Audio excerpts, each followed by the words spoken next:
Assalamualaikum warahmatullahi wabarakatuh.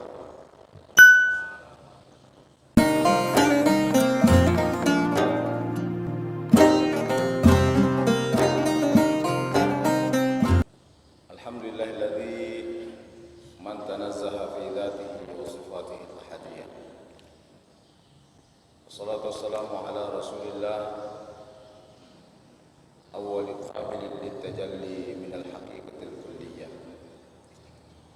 Wa ala alihi wa sahbihi wa man nasarahu wa wala. Bapak Rektor, para pimpinan fakultas, universitas dan fakultas, serta hadirin hadirat rahimakumullah. Tentu dalam kehidupan kita ini, baik secara organisasi, lembaga maupun personal, ada visi yang menjadi target kita semua. Satu lembaga bisa eksis, survive, kalau ia memiliki visi yang baik. Demikian pula kita secara personal. Tentu Allah Subhanahu wa Ta'ala tidak menciptakan begitu saja, tapi ada visi yang ingin kita raih. Secara universal, dalam Al-Quran misalnya disebutkan, A'udzubillahi minasyaitonirrajim, wa likulli wijhatun huwa muwalliha fastabiqul khairat. Setiap sesuatu itu ada arah atau visi yang menjadi targetnya. Dari situ kita berfastabiqul khairat. Kalau demikian, kita secara muslim, secara personal muslim, apa yang menjadi visi kita? Mari kita coba lihat dalam Al-Quran. Misalnya ada dalam ayat, Qul inna salati wa nusuki wa mahyaya wa mamati lillahi rabbil alamin la syarika lahu wa bidzalika umirtu wa ana awwalul muslimin. Itulah kemudian yang menjadi bacaan awal kita setiap kali kita salat, yang bisa dijadikan sebagai visi kita secara personal.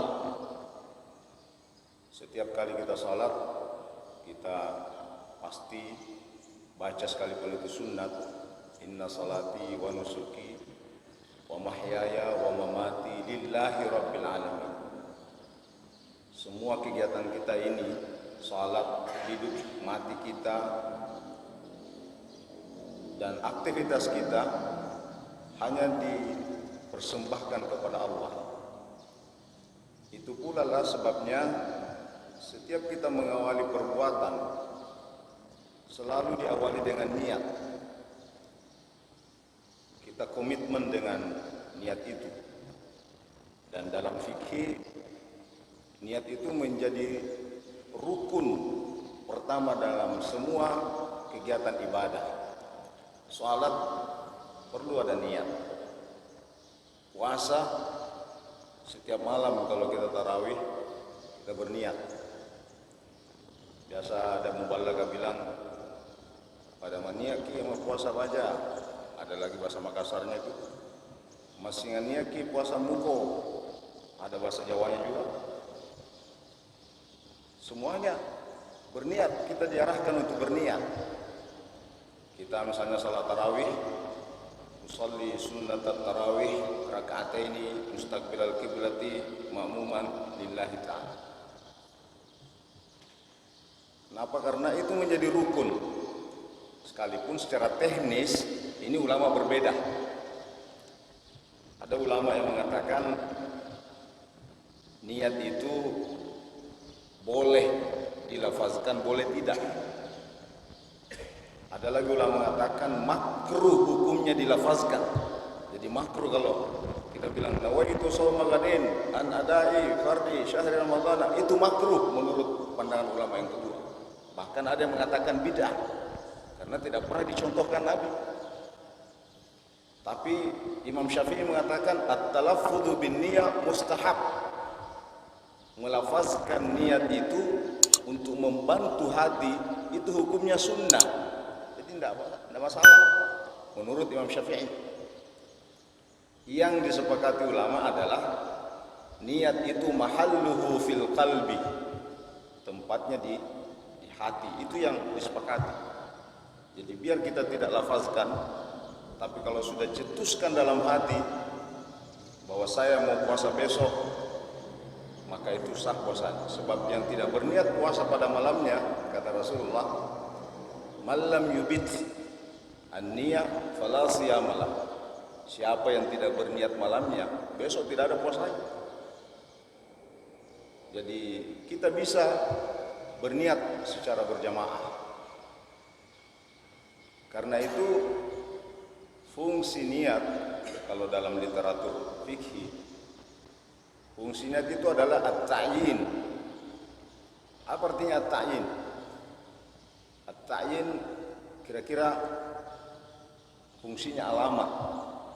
Kalau Bapak Ibu kirim surat lalu tidak ada alamatnya, sampai enggak? Itu Gojek bilang, mau dibawa kemana ini surat ini tidak ada alamatnya. Kira-kira seperti itu orang kalau misalnya ada langsung angkat takbir Allahu Akbar, tidak tercetus di dalam hatinya salat apa yang dilakukan. Nah karena malaikat kasih sembahyang apa nih? Tidak niat-niat, tidak sampai alamatnya. Jadi itu fungsi utama itu niat at-ta'yin.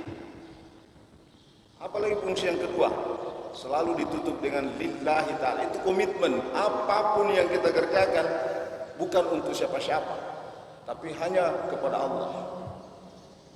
Kalau misalnya ada orang yang berniat, misalnya salat zuhur, ini kita salat zuhur ini, sholli, tadi kan mungkin ada yang niat sholli fardhu zuhri arba rakaatin lillahi ta'ala. Allah, mulutnya bilang lillahi ta'ala, tapi dalam hatinya ada lihat Pak Rektor mudah-mudahan kasihkan nanti THR. Contoh. Ya, di hatinya, di pikirannya bilang mudah-mudahan Pak Rektor kasih THR. Sekalipun mulutnya bilang lillahi ta'ala, bagaimana salatnya yang kayak begini? Hatinya mengatakan, salat zuhur nggak enak, masa di kantor banyaknya orang pergi masjid baru kita tinggal di kantor, pergi juga deh. Mulutnya mengatakan lillahi ta'ala, tapi hatinya ada hal lain. Bagaimana ibadahnya? Menurut ulama, secara fikih salatnya sah, secara fikih salatnya sah, tapi pahalanya tidak ada. Nanti di akhirat bilang, minta begitu sama rektor pahalanya, jangan minta sama saya karena kau salat untuk Pak Rektor. Itu menurut fikih sah. Jadi pentingnya yang namanya niat untuk membangun komitmen kita, visi kita. Makanya jemaah sekalian, ada kaidah mengatakan rubba amalin kabirin tusaggirun niyah wa rubba amalin sagirin tukabbirun niyah. Tidak sedikit ada pekerjaan yang besar nilainya, pahalanya, tapi kemudian menjadi tidak ada apa-apanya karena niatnya bermasalah. Haji misalnya, contoh haji itu laisa lahu jazaa illal jannah, tidak ada balasannya kecuali surga. Makanya tiap ada pendaftaran pasti Pak Salerido mendaftar lagi, yang mendaftar lagi tiap tahun, dan alhamdulillah kayaknya tahun ini sudah berangkat.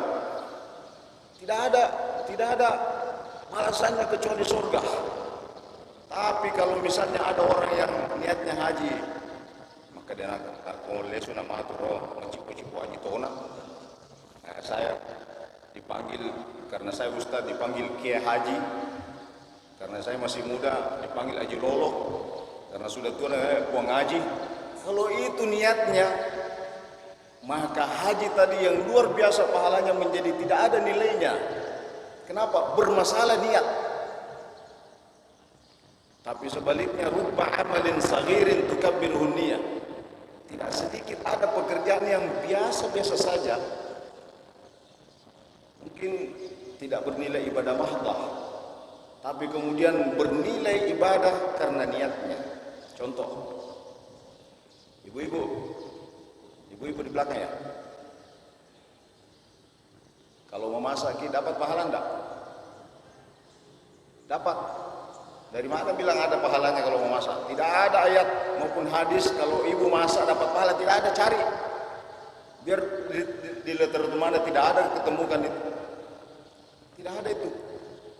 Tapi kemudian ibu berpotensi mendapatkan pahala gara-gara masaknya kalau ketika masak diawali dengan minimal bismillah, tulus ikhlas untuk menservis suami, masak dengan baik, bahkan kita perdengarkan masakan kita dengan salawatan. Coba bayangkan ibu, kalau masakan itu diperdengarkan dengan salawatan, ibu baca bismillah, ibu baca nyanyi-nyanyi salawat, maka akan terbentuk dalam makanan itu molekul-molekul yang indah. Itulah yang diminum anak suami kita, menjadi darah, menjadi daging yang membentuk karakter, pikiran dan jiwanya. Tapi kalau ibu masak mulai lagi lagu dandut, ya setelah selesai masak, selesai juga dandutnya, maka diminum sama ayah, sama suami sama anak, maka tak dandut terus anak. Jadi ibu-ibu kalau misalnya pusing dengan suaminya, ada yang pusing dengan suaminya sini? Tidak ada ji? Tidak ada ji bu? Bilang ki? Tidak ada ji, alhamdulillah. Kalau ada yang pusing dengan suaminya, kenapa suami tak? Saat itu suamiku itu 3 jam di rumah, 10 jam di warkop. Contoh. Ada di sini yang suka warkop? Wah, ada dekannya Yanu. 10 jam bisa di warkop. Bagaimana caranya? Gampang ji.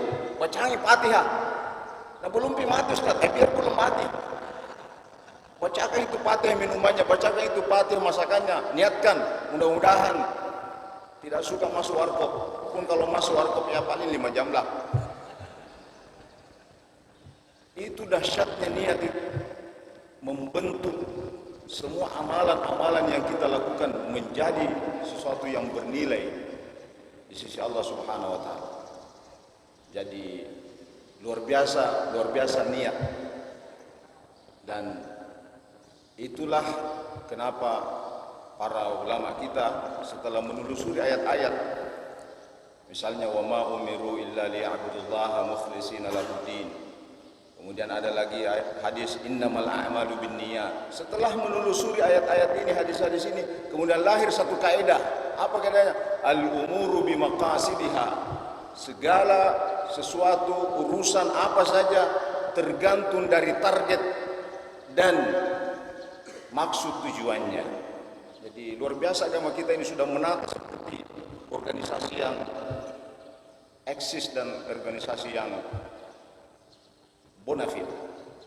Karena itu jamaah sekalian, mari kita kelola niat kita. Itulah sebabnya kenapa Nabi menggunakan innama, hanya saja, al-amal, banyak kegiatan, bin niat juga banyak niat.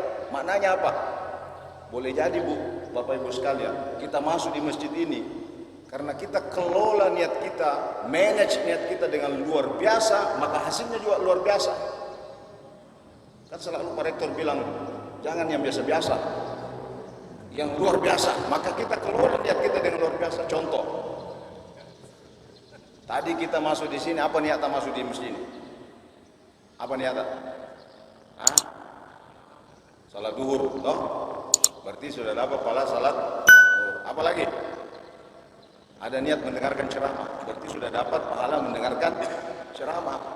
Kata Rasulullah, siapa yang mendengarkan ta'lim, maka itu lebih baik daripada semalaman salat suntuk. Salat suntuk semalaman lebih baik mendengarkan ta'lim sesaat.